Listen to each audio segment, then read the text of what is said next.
Lawmakers across the country pushing back against big tech.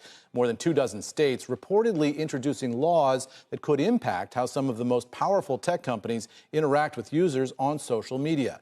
Some of the laws attempt to completely prevent platforms from censoring or blocking users no matter what they're saying online. Others try to press social media companies to establish more transparent policies for reporting hate speech. So let's bring in Tiffany Lee now, assistant professor of law at the University of New Hampshire School of Law.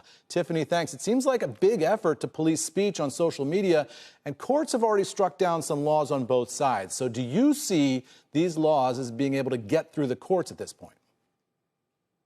I really don't think so.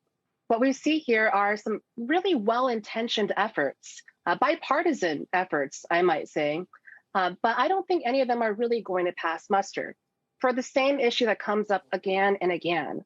A lot of these laws trying to restrict social media companies are going to run straight into the First Amendment. And that's a huge problem, right? We definitely want to protect freedom of speech, and these laws sort of run counter to it. But wait a second.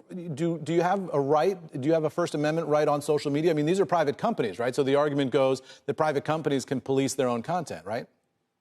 Exactly. And that should be what the First Amendment protects.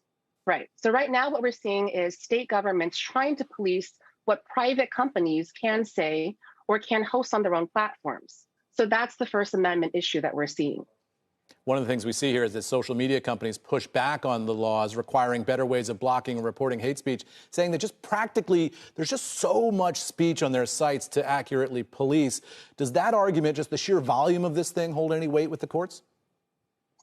It can. I mean, if we think about a big tech platform like Facebook or Twitter or Google, the sheer scale, the amount of content that's on their platforms is incredibly hard to police. So if you ask any company to realistically make sure that there's never any, say, hate speech on their platform, that's next to impossible. So if these laws do pass and they become law, what could it mean for me? I mean, if I'm sitting there posting on my phone, on my social media account, and I say something that's untoward, what happens to me? So these laws probably won't affect you directly. They're not going to curtail the power of the user to speak. The problem is that any tech company that has to face this uphill battle to comply with potentially 50 different state laws on what speech is allowed or isn't allowed, those companies are going to start censoring content. And that's going to impact the user.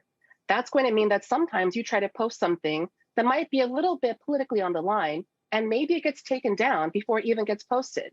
That might be the consequence of some of these laws. And what about internationally? I mean, potentially you've got international rules, federal rules, and state rules all in conflict with each other. These companies have to sort through all that.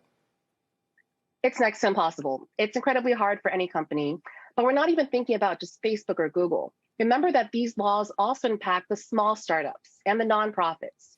So Facebook or Google maybe can sort out all 50 different state laws and different laws from every nation in the world. But what about Wikipedia? Tiffany, thanks so much for being here. Have a great weekend. Shepard Smith here. Thanks for watching CNBC on YouTube.